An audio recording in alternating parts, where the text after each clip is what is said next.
I'm no longer a slave to fear. I am a child of God. Oh, I'm no longer a slave to child of God. You unravel me. Nous te bénissons encore ce matin pour ces chants, pour nos voix qui se sont élevées vers le trône de Dieu, pour reconnaître ta grandeur et ta seigneurie. Tu as dit, il y a un cœur en paix qui peut t'adorer. Tu as dit le temps est venu que les vrais adorateurs t'adorent en esprit et en vérité. Seigneur, nous voulons être vrais dans ce que nous faisons. Nous voulons être sérieux dans ce que nous faisons. Nous voulons le dédier à toi, rien qu'à toi et à toi seul. Seigneur, c'est toi qui nous as sauvés et nous passerons l'éternité avec toi. Bien-aimés, nous voulons encore élever la voix, nous voulons prier ce matin. Voyez, nous allons prendre des moments d'intercession pour le monde, parce que quand nous disons que Dieu est grand, nous pensons à nous. Et pendant des mois, je disais, Seigneur, je sais que tu m'aimes. Il dit, non, je ne t'aime pas, mais j'aime ceux qui font ma loi. Oui. Il dit, ah bon, je ne savais pas. Moi, je pensais le fait de venir à l'église, Dieu m'aime. Même si je me comporte mal, Dieu m'aime. Je pense que le fait de venir à l'église, moi j'étais convaincu que Dieu m'aimait malgré tout ce que j'ai. Et Dieu dit, non, je ne t'aime pas, mais j'aime ceux qui obéissent à mes commandements. Et ceux qui obéissent à mes commandements, je les honore, je les bénis. Et j'aime le monde. J'aime tous les hommes. Vous savez, souvent nous les chrétiens, nous pensons que Dieu nous aime ceux qui sont ici. Mais Dieu a aimé le monde. Le monde. Donc Dieu aime tout ce qui se passe dans le monde. Dieu aime l'arbre qu'il a créé. Dieu aime le poisson qu'il a créé. Parce que c'est lui qui l'a créé. Quand vous lisez dans le livre de Genèse, vous voyez que chaque fois que Dieu faisait, Dieu dit, c'est bon. Dieu aime le raisin. Dieu aime la baleine. Dieu aime l'éléphant. Dieu aime la fourmi. Dieu aime le lézard. Parce que tout ce que Dieu a créé, Dieu les aime. Quelqu'un avec moi? Dieu aime les gens que nous n'aimons pas. Dieu aime la société. Dieu aime tout le monde. Ce que Dieu n'aime pas, c'est le péché. Mais Dieu aime les hommes. Il veut que le pécheur change de vie. Il veut tout simplement que le pécheur se repente. Et j'étais hier pécheur. Quand je me suis repenti, Dieu m'a aimé. Mais il a continué toujours à m'aimer. Et Dieu aime les gens bien-aimés. Et aujourd'hui, ce matin, j'aimerais tout simplement vous amener à un moment de prière pour l'humanité. Parce que trop nous sommes restés trop sur nous. Regardons ce qui se passe. Je disais à mes bien-aimés, ce qui se passe est très dangereux. Les gens pensent ce qui se passe dans les églises. Ce qui se passe dans les églises, c'est infime. Ce qui se passe dans la société est plus dangereux. Regardez tous les week-ends, comment les gens se battent. Comment les gens sont blessés. Regardez tous les week-ends, les manifestations où les gens revendiquent les choses. Les gens sont excédés, sont dépassés. Et ça, pendant ce temps, l'Église parle de l'Église, mais l'Église doit parler au monde. Alors, est-ce que vous êtes avec moi? Est-ce que vous êtes avec moi? L'Église doit parler. Quelqu'un est avec moi? L'Église doit parler au monde. L'Église ne doit pas parler à l'Église. Que nos voix ne soient pas les voix de l'Église, mais que nos voix soient les voix du monde. Parce que vous imaginez même Jésus parler à un arbre. Comment vous pouvez imaginer que Jésus parle à un arbre? Il a regardé un figuier, il a dit à ce figuier que personne ne mange ton fruit. Jésus parle même à un arbre. Si Jésus est capable de parler à un arbre, il est capable de parler à un homme. Regardez Jésus dans la barque pendant qu'il dormait, il se lève, il parle au vent. Les disciples disent, mais c'est qui parle au vent? Il parle au vent. Dieu parle à la lumière. Il dit, lumière, je veux que tu viennes. Ce n'est pas un homme que Dieu parlait. Dieu parle à la lumière et la lumière fut. Dieu parle aux arbres. Dieu parle à la mer. Il dit, je veux des poissons. Il n'était pas en train de parler à l'homme, mais parler à la nature. Bien aimé, Dieu nous a donné un pouvoir. Tu peux dire à la tempête, calme-toi. Quelqu'un avec moi ce matin? Ce qui se passe dans le monde, nous pouvons l'arrêter par nos prières, par nos déclarations et par nos proclamations. Nous pouvons arrêter toutes choses parce que Jésus n'a pas parlé aux disciples, il a parlé au vent. S'il y a un vent mauvais qui souffle dans ta vie, tu peux regarder le vent. Je dis, écoute, éloigne-toi de ma vie, éloigne-toi de la France, au nom de Jésus-Christ. Si vous êtes prêts, nous allons nous lever, nous allons prier. Allons prier pour le pays. 2 Rois chapitre 2. Lorsque l'Éternel fit monter Élie au ciel dans un tourbillon, Élie partait de Gilgal avec Élisée. Élie dit à Élisée, reste ici. Je te prie car l'Éternel m'envoie jusqu'à Béthel. Élisée répondit, l'Éternel est vivant et ton âme est vivante. Je ne te quitterai point.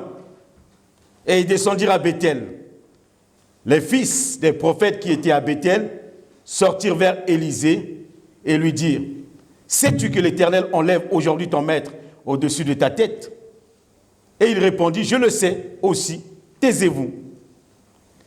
Élie lui dit, Élisée, reste ici, je te prie, car l'Éternel m'envoie à Jéricho. Il répondit, l'Éternel est vivant et ton âme est vivante. Je ne te quitterai point. Et ils arrivèrent à Jéricho. Les fils des prophètes qui étaient à Jéricho s'approchèrent d'Élisée et lui dirent, sais-tu que l'Éternel enlève aujourd'hui ton maître au-dessus de ta tête? Et il répondit, je le sais aussi, taisez-vous. Élie lui dit, reste ici, je te prie, car l'Éternel m'envoie aujourd'hui. Il répondit, l'Éternel est vivant et ton âme est vivante, je ne te quitterai point. Ils poursuivirent tout de leur chemin. 50 hommes d'entre les fils des prophètes arrivèrent et s'arrêtèrent à distance vis-à-vis, et eux deux s'arrêtèrent au bord du Jourdain. Alors, Élie prit son manteau, le roula et en frappa les eaux qui se partagèrent çà et là. Ils passèrent tous deux à sec. Lorsqu'ils eurent passé, Élie dit à Élisée, demande ce que tu veux que je fasse pour toi avant que je sois enlevé avec toi. Élisée répondit, qu'il y ait sur moi, je te prie, une double portion de ton esprit. Élie dit, tu demandes une chose difficile, mais si tu me vois pendant que je serai enlevé d'avec toi, cela t'arrivera ainsi. Sinon, cela n'arrivera pas. Comme il continuait à marcher en parlant, voici un char de feu et les chevaux de feu les séparèrent l'un de l'autre, et Élie monta au ciel dans un tourbillon. Élisée regardait et criait, mon père, char d'Israël et sa cavalerie. Et il ne le vit plus. Saisissant alors ses vêtements, il les déchira en 2 morceaux. Il releva le manteau qu'Élie avait laissé tomber, puis il retourna et s'arrêta au bord du Jourdain. Il prit le manteau qu'Élie avait laissé tomber, il en frappa les eaux et dit, où est l'Éternel, le Dieu d'Élie? Lui aussi, il frappa les eaux qui se partageaient çà et là, et Élisée passa. Le verset 15, les fils des prophètes qui étaient à Jéricho vis-à-vis l'ayant vu, dirent, l'esprit d'Élie repose sur Élisée, que l'esprit de Dieu repose sur toi. Quelqu'un avec moi ce matin? Que l'esprit de Dieu repose sur toi. Dans ces temps, bien-aimés, nous avons que l'esprit de Dieu repose sur nous. Nous avons besoin d'être conduits par l'esprit de Dieu. Nous avons besoin de recevoir, d'être conduits, d'être dirigés par l'esprit du Seigneur. Nous vivons un temps difficile. Nous avons besoin de l'esprit de Dieu comme jamais nous avons eu besoin dans le passé. Parce qu'aujourd'hui, nous avons besoin parce que l'esprit marque la différence. Seul l'esprit peut changer les choses dans nos vies. Nous avons besoin, nous avons chanté que le baptême du Saint-Esprit, que Dieu nous remplisse de son esprit. La Bible dit, marchez selon l'esprit, vous n'accomplirez pas les désirs de la chair. Élisée était appelé par Élie, de la part du Seigneur. C'était un garçon qui était un agronome, qui travaillait, qui avait sa vie. Et Élie qui commençait un peu à se fatiguer par rapport à sa vie chrétienne, il était devenu dépressif, il était découragé parce qu'il a été menacé par Jézabel. Après avoir accompli un exploit, Élie est parti se cacher dans une caverne et Élie voulait mourir parce que la vie était compliquée pour lui. Et cela nous rappelle l'histoire de Job qui est arrivé à un moment de sa vie. Job dit, je suis dégoûté de la vie. Il dit, je suis dégoûté de la vie. Parce que Job venait de tout perdre et ses amis l'accusaient, les gens le jugeaient, les gens le condamnaient comme s'il était coupable dans ce qui se passait alors qu'il était seulement victime d'une situation, quelque chose qui s'abattait sur lui. Il était en souffrance, il venait de perdre. Vous imaginez, vous venez de perdre quelque chose, les gens disent c'est à cause de votre faute. Quelqu'un avec moi? Imaginez un seul instant que vous perdez votre enfant, les amis viennent vous voir et vous disent c'est à cause de toi qu'il est mort. Alors que vous êtes dans la détresse, vous êtes dans la douleur. Et c'était le cas de Job. Peut-être que quelqu'un passe par les moments difficiles. Vous savez, souvent, nous passons par les moments difficiles. Il dit, mais c'est à cause de toi. Et je croise quelqu'un qui était là. Il y a une femme qui était vraiment blessée. Parce que ça faisait des mois, des années qu'ils étaient mariés. Et chaque fois que les gens le rencontraient, ils disaient, mais quand est-ce qu'on aura un bébé? Les gens ne se rendaient pas compte qu'elle se battait.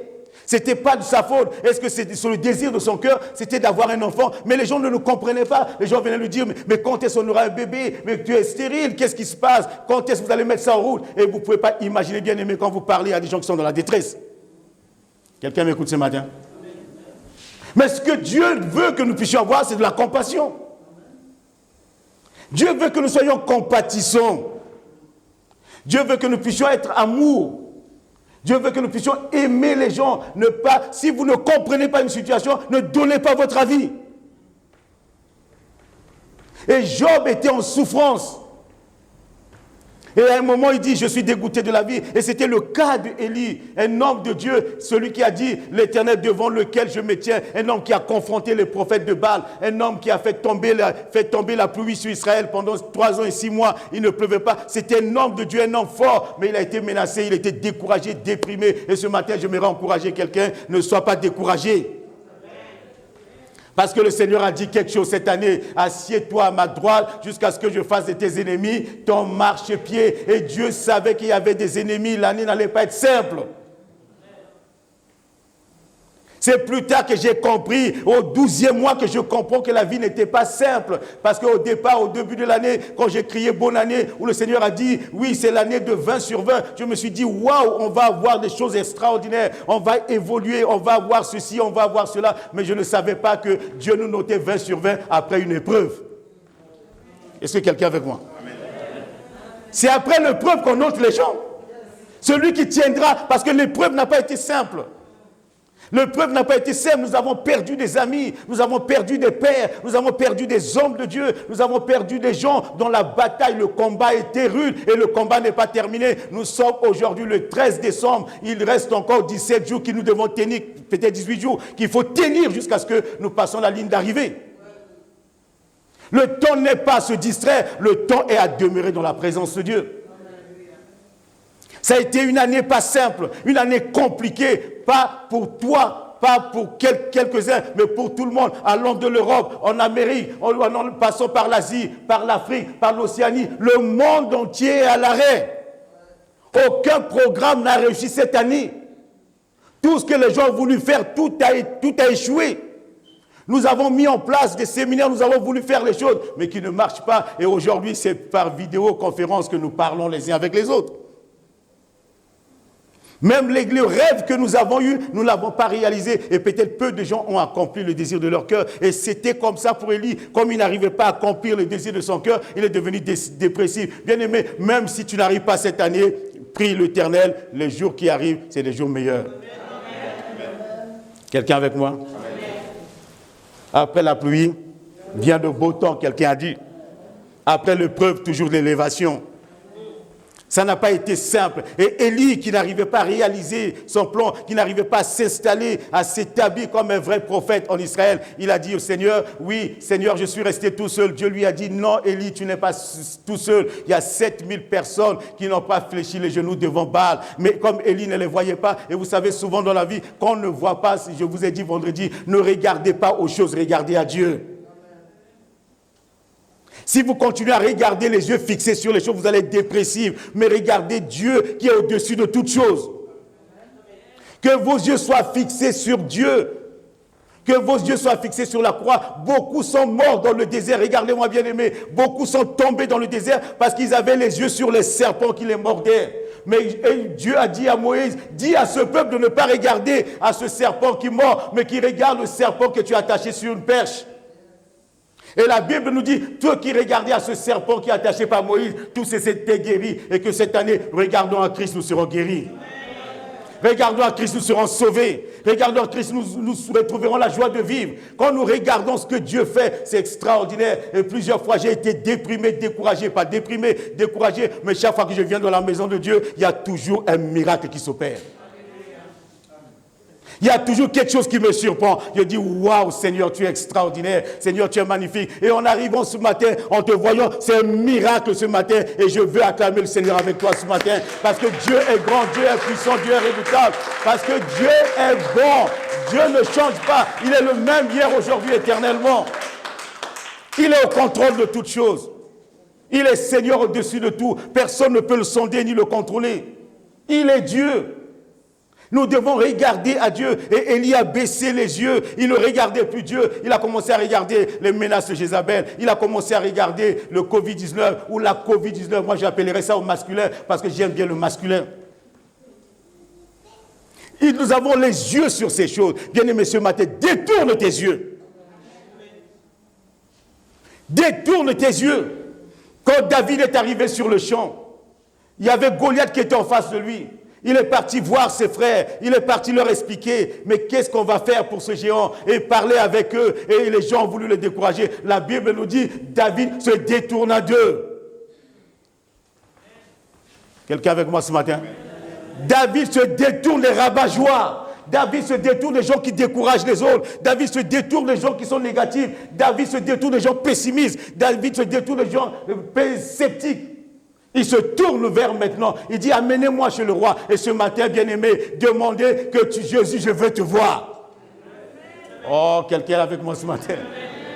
David a dit, amenez-moi vers le roi Saül. Et ce matin, j'aimerais dire à quelqu'un, dis Seigneur, je veux aller vers le roi des rois, le Seigneur. Je veux voir Jésus ce matin. Je veux rencontrer Jésus ce matin. Celui qui connaît ma cause. Celui qui connaît mon problème. Et David s'est détourné. Et il a pu battre Goliath. La Bible nous dit, Élie, Dieu a vu que Élie était en train de se plaindre. Et Dieu dit à Élie, écoute, je n'aime pas les plaintes. J'aime l'adoration. J'aime la louange. Bien aimé, se plaindre ne résout pas le problème.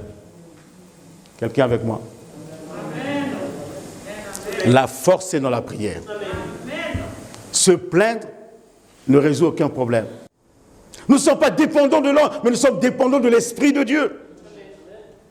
Et Élisée savait que cet homme Élie, il avait un dépôt sur sa vie.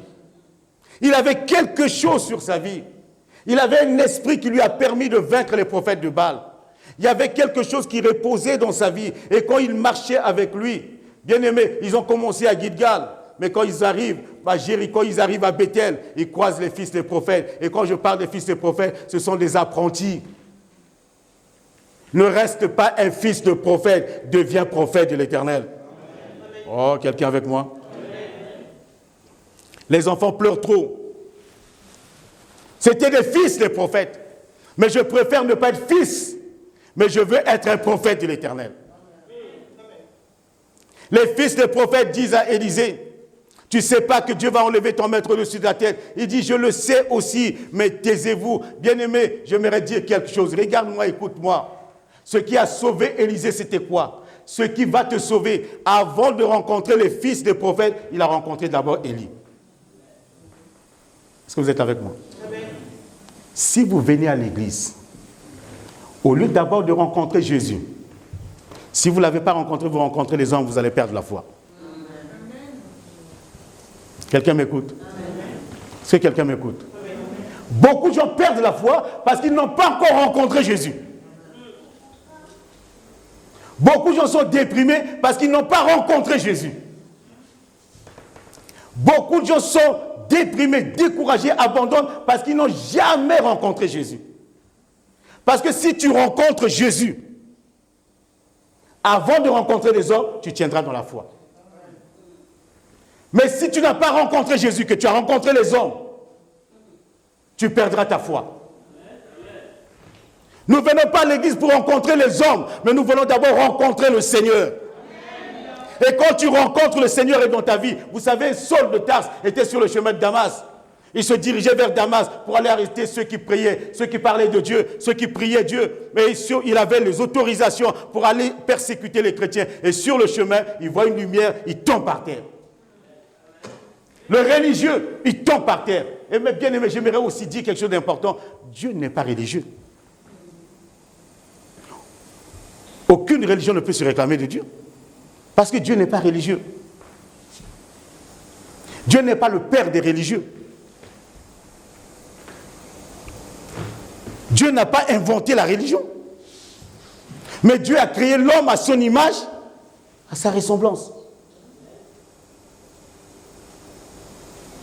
Dieu n'aime pas les religieux. Mais Dieu aime les hommes. À la tête d'une religion, il y a un homme. Quelqu'un avec moi? À la tête d'une religion, il y a toujours un homme. Mais à la tête du christianisme, il y a Jésus-Christ, le roi des rois. Amen. Le Seigneur des seigneurs. Nous pouvons l'acclamer bien aimé ce matin. La religion s'est toujours opposée à ce que Dieu veut faire. Quand les gens deviennent religieux, ils deviennent dangereux. Ils ne défendent pas le royaume, ils défendent leur religion. C'est pour ça que quelqu'un peut te tuer pour sa religion. Quelqu'un peut te détruire pour sa religion. Mais le christianisme, c'est la relation. C'est la relation. Et sur le chemin de Damas, il croise Jésus-Christ. Et il entend une voix qui lui dit, « Pourquoi tu me persécutes ?» Il dit, « Mais qui es-tu » Acte 9. « Qui es-tu, Seigneur ?» Il dit, « Je suis Jésus que tu persécutes. » Et la Bible nous dit, j'aimerais lire ce petit verset. Acte chapitre 9. Acte chapitre 9. Le verset 15. C'est Dieu qui parle à un homme de Dieu, Ananias. Mais le Seigneur lui dit, va car cet homme est un instrument que j'ai choisi pour porter mon nom devant les nations, devant les rois et devant les fils d'Israël. Et je lui montrerai tout ce qu'il doit souffrir pour mon nom. Je vous invite à lire tout le chapitre 9 de Actes des Apôtres. Et là, Dieu, le Seigneur lui-même, se révèle à Saul de Tarse. Il croise Saul de Tarse avant de croiser Ananias. Vous écoutez un peu ce que les hommes disent. Quand Dieu parle à Ananias, il dit à Ananias, va prier pour lui. Il dit, ah non Seigneur, cet homme était un homme de mauvaise vie. Cet homme est très dangereux. Cet homme, il a une mauvaise réputation. Cet homme n'est pas bien. Cet homme, bien aimé, peut-être que les gens disent que tu as une mauvaise réputation, mais Dieu t'aime. Oh, quelqu'un est là? Amen. Ce que tu dois développer, c'est ta relation avec Dieu. Développe ta relation avec Dieu. Rencontre le Dieu créateur. Rencontre le Seigneur avant de rencontrer les hommes. Parle d'abord avec Dieu avant de parler aux hommes. Sois d'abord disciple de Jésus-Christ avant d'être disciple des hommes. Marche d'abord avec Dieu avant de marcher avec les hommes. Cherche d'abord Dieu avant de chercher la compagnie des gens. Découvre d'abord Dieu avant de découvrir le monde. Si tu découvres Dieu, Dieu te fera voir le monde. Et Saul de Tarse, il croit Jésus. Et quand Jésus parle, vous savez, c'est pour ça que Paul dit, il raconte, il dit, tout ce qui était pour moi un gain, je le regarde comme de la boue. Persécuté, abandonné, rejeté, mais nous ne pleurons pas, nous ne gémissons pas. C'est lui qui le dit, parce qu'il a croisé, il dit, pour moi, être avec Jésus, c'est un gain. Il parle de Christ, il dit, j'ai rencontré, j'aimerais vivre avec lui, connaître ses souffrances. Apprendre de lui, le découvrir, être son disciple, marcher d'abord avec lui. Bien aimé, si nous devons d'abord commencer à marcher avec Jésus, Élisée a commencé à marcher avec Élie avant de croiser les fils des prophètes. Nous devons commencer dès maintenant à marcher avec Christ. À être disciples de Christ. Vous savez, le R, c'est le rassemblement des disciples de Jésus-Christ. C'est le rassemblement. Le R, ça signifie tout ce mot rassembler. Le R signifie renouveler. Le R signifie réconciliation. Le R signifie tout simplement rétablissement. Le R signifie restauration. Nous étions perdus, cassés. Dieu m'a restauré. Dieu m'a rétabli. Dieu m'a réconcilié avec son fils. Jésus m'a réconcilié avec son Père. Dieu m'a accordé le repos, moi qui manquais de repos. Dieu m'a rajeuni. Sans peut-être Dieu, j'aurais vieilli, je ne sais pas, de 15 ans. Mais Dieu rajeunit. C'est le R, c'est ça, c'est la vision de cette église, bien-aimée. C'est la vision que Dieu nous a donnée de rassembler les gens. De rassembler, d'unir les gens. Et c'est pour ça que je dis, l'année 2021 sera l'année R. J'aurai le temps de vous l'expliquer. Le rassemblement, le rajeunissement, le rétablissement, le renouvellement, le renouveau charismatique, spirituel, le réveil, les réformes de Dieu. Dieu veut réformer, Dieu veut refonder les choses. Et c'est ce que Dieu attend. Jésus t'a amené pour refonder ta vie, pour rétablir ta vie, pour amener le renouveau dans ta vie. Pour que tu sois un homme nouveau. Que tu ne sois pas un homme du passé, comme quelqu'un a dit, tu es un homme du passé. Mais nous ne sommes pas les hommes du passé, nous sommes les hommes de demain. Oh, vous avez raté l'occasion de dire Amen. Nous ne sommes pas les hommes dépassés. Parce qu'un homme du passé, c'est quelqu'un qui est déjà dépassé. Mais nous sommes les hommes du futur. Et ce matin, je m'adresse à des hommes de futur. Ceux qui croient leur avenir, ceux qui croient l'avenir de leurs enfants, ceux qui savent que sans Dieu, ils sont perdus, ceux qui croient que la vie, c'est entre les mains du Seigneur, ceux qui ne se disent pas, mon avenir est derrière moi, mais ceux qui se disent, le passé est passé, mais l'avenir est devant moi. Je marche pour accomplir le plan de Dieu. Ce qui est passé hier est passé, mais je suis en route vers la gloire, je suis en route vers le succès, je suis en route vers l'élévation. Je ne recule pas, mais j'avance. Je ne ralentis pas, j'accélère. Parce que Dieu est avec nous. Quand Élisée revient, après avoir reçu l'esprit d'Élie, vous savez, le thème de ce message, l'esprit d'Élie repose sur Élisée. Les gens veulent voir si l'esprit de Dieu est sur toi. Quelqu'un avec moi? Un homme qui a l'esprit de Dieu, il est différent. Il y a un amen. Bien-aimé, expérimentez cela. Quand un homme a l'esprit de Dieu, il devient différent. Quand un homme a l'esprit de Dieu sur lui, il devient un homme différent. La différence ne se fait pas parce que nous venons à l'église par rapport au monde. La différence ne se fait pas parce que nous avons acheté des choses. La différence ne se fait pas parce que nous avons ceci, nous avons cela. La différence, c'est lorsque l'Esprit de Dieu vient sur nous. Jésus était un homme comme tout le monde. C'est pour ça que les gens avaient beaucoup de doutes. Le fils du charpentier, le frère de Jacques. Nous connaissons ses sœurs. Nous connaissons sa famille. Ils sont les pauvres de Nazareth. C'est des gens que nous connaissons. Quelqu'un va très loin et dit, c'est lui qui a réparé notre toiture. Mais qu'est-ce qui est arrivé à cet homme? L'Esprit du Seigneur est sur moi.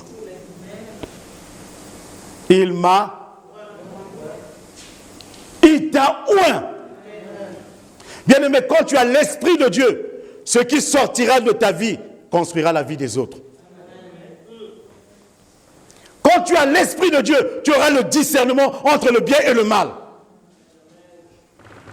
Quand l'Esprit de Dieu viendra sur toi, tu ne seras pas un accusateur des frères. Quand l'Esprit de Dieu vient sur toi, tu seras un adorateur de Dieu en esprit et en vérité.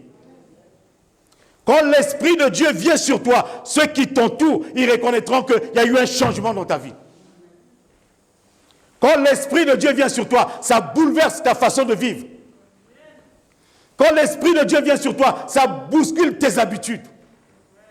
Quand l'Esprit de Dieu vient sur toi, tu es réformé dans ta pensée, dans ton intelligence, dans ton corps, dans ton âme, partout, tu es réformé. Quand l'Esprit de Dieu vient sur toi, quand quelqu'un écoute ce que tu dis, les gens ont envie d'écouter ce que tu dis.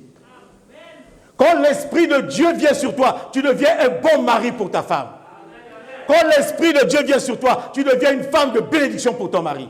Quand l'Esprit de Dieu vient sur toi, tu deviens un bon père pour tes enfants. Quand l'Esprit de Dieu vient sur toi, tu deviens un enfant béni pour tes parents. Quand l'Esprit de Dieu vient sur toi, tu deviens une bénédiction pour l'Église de Dieu. Quand l'Esprit de Dieu vient sur toi, tu deviens une bénédiction pour l'entreprise. Tu deviens une bénédiction pour la société. Quand l'Esprit de Dieu te saisit, tu deviens une force. Tu n'es pas une faiblesse, mais une force. Regardez quand l'Esprit de Dieu saisissait Samson. Il devenait imbattable. Bien-aimé, quand l'Esprit de Dieu est sur toi, tu deviens défenseur des faibles. Oh, j'attendais un amen. Quand l'Esprit de Dieu est sur toi, tu défends le coupable. Quand l'Esprit de Dieu te saisit, tu feras des choses invraisemblables. Regardez les pécheurs de Galilée. Des gens sans instruction. Quand on dit sans instruction, on ne dit pas qu'ils ne savent pas lire, écrire, ni écrire leur nom. Mais on dit tout simplement qu'ils n'avaient pas la connaissance des choses spirituelles. Ils ne savaient pas. Mais la Bible déclare, ils ont suivi Jésus. Ils ont marché avec lui. Ils étaient ensemble. De 70 disciples, ils se sont retrouvés à 12. Ils ont marché derrière Jésus. Ils ont cheminé avec lui. Ils sont restés avec lui. Et tous ont proclamé, tous ont fait des déclarations de foi. Seigneur, je ne t'abandonnerai jamais. Seigneur, je te délaisserai. Jésus dit, ne vous en faites pas. Parce que vous pouvez le faire charnellement. Mais quand l'Esprit viendra sur vous, serez mes témoins. Quelqu'un avec moi? Il dit, quand l'Esprit viendra sur vous, même on veut vous passer par le feu, vous n'allez pas fuir. Il a dit, attendez à Jérusalem. Ne retournez pas à la pêche, mais restez là. Vous m'avez suivi, c'est ok, c'est la première phase. Rencontrer Jésus, c'est la première phase. Deuxième phase, attendez à Jérusalem. Vous recevrez le Saint-Esprit et vous serez différents. Bien aimé, que l'année qui commence, tu sois différent. Oh, c'est quelqu'un avec moi. Tu ne peux pas être différent parce que tu dis, je veux changer. Il y a beaucoup de gens qui disent que je veux changer. Et ils changent bien aussi. Combien de fois, toi et moi, nous avons voulu changer notre vie par nous-mêmes?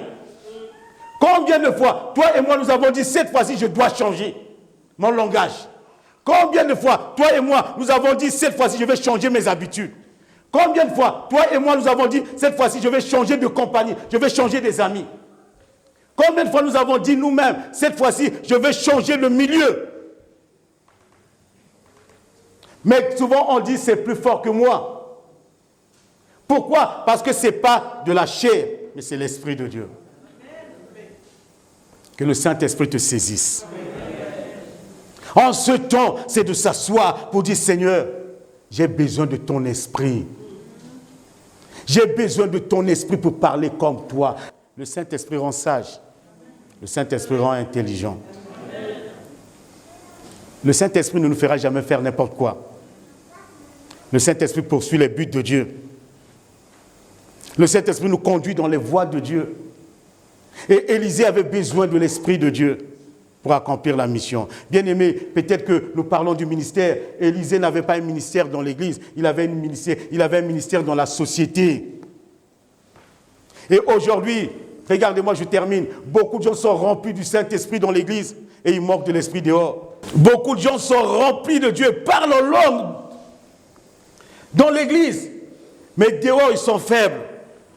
Mais Dieu nous donne l'Esprit, non pas pour l'Église. Il n'a pas dit vous recevrez l'Esprit pour rester à l'Église. Il dit vous serez mes témoins, qu'à partir de maintenant, tu sois un témoin là où tu es. Un témoin véritable. Les gens écoutent ce que tu dis. Sois un vrai témoin dehors. Sois un vrai témoin en dehors de l'Église. Le témoin, c'est celui qui a vu. Le témoin, ce n'est pas celui qui invente les choses. Le témoin, ce n'est pas celui qui dit les faussetés. Le témoin, ce n'est pas celui qui charge les autres, mais c'est celui qui dit ce qu'il a vu, ce qu'il a entendu. Si tu n'as pas entendu, ne dis rien. Si tu n'as pas vu, ne dis rien. Sois un véritable témoin. Et quand il y a un témoin, on peut éclairer une situation. Et Dieu veut t'utiliser, m'utiliser pour que nous soyons des témoins de Christ à l'extérieur. Pour que les gens voient qu'il y a un Jésus qui est véritable. Bien aimé, en ce moment, le témoignage de Christ, le témoignage de la maison de Dieu est sali par des gens qui ne sont pas des témoins de Dieu, qui racontent tout et n'importe quoi sur la maison de Dieu. Tu ne peux pas critiquer l'Église et être béni par l'Église. Ce que tu n'aimes pas, tu ne l'auras pas. Quelqu'un avec moi? Quand tu n'aimes pas quelque chose, tu n'auras pas la chose. Vous savez, beaucoup de chrétiens prient, ils ne reçoivent pas. Pourquoi? Parce qu'ils n'aiment pas. Et beaucoup de prières restent inexaucées. Et beaucoup de gens n'arrivent pas à percer dans leur vie parce qu'ils n'aiment pas. Ils n'aiment pas l'église, ils n'aiment pas les frères, ils n'aiment pas les sœurs, ils n'aiment pas tout ce qui se passe dans leur propre maison. Vous n'aimez pas, vous n'aurez pas. Parce que c'est le seul endroit où Dieu nous a donné pour que nous puissions percer. Je pleure pour beaucoup de chrétiens, année après année, qui n'avancent pas dans la foi. Tout simplement parce qu'ils n'aiment pas ce que Dieu fait. Bien-aimé, qui es-tu, qui suis-je pour ne pas aimer ce que Dieu fait? Dieu a tout créé. Il y a un amen pour ça. Amen. Dieu a tout. Si tu aimes ce que Dieu aime, Dieu t'aimera plus. Amen. Si tu hais ce que Dieu aime, tu te fermes les portes. Que tu aimes. Et tu ne peux pas aimer sans l'Esprit de Dieu. C'est l'Esprit de Dieu qui met l'amour dans nos cœurs. Que ce matin, l'Esprit de Christ repose sur toi. Que l'Esprit de Christ repose sur toi. Tu repars de ce lieu, que les gens qui te croisent, ils disent réellement l'Esprit de Dieu est sur la vie de cet homme, la vie de cette femme. Élisée revient du Jourdain, tous les fils de prophètes, tout ce qui était là, il dit l'Esprit d'Élie repose sur lui. Qu'à partir de maintenant, que l'Esprit de Christ repose sur toi, sur ta vie. Est-ce que nous pouvons nous lever ce matin? On dit, Seigneur, que ton esprit repose sur moi. Que l'Esprit de Dieu repose sur toi.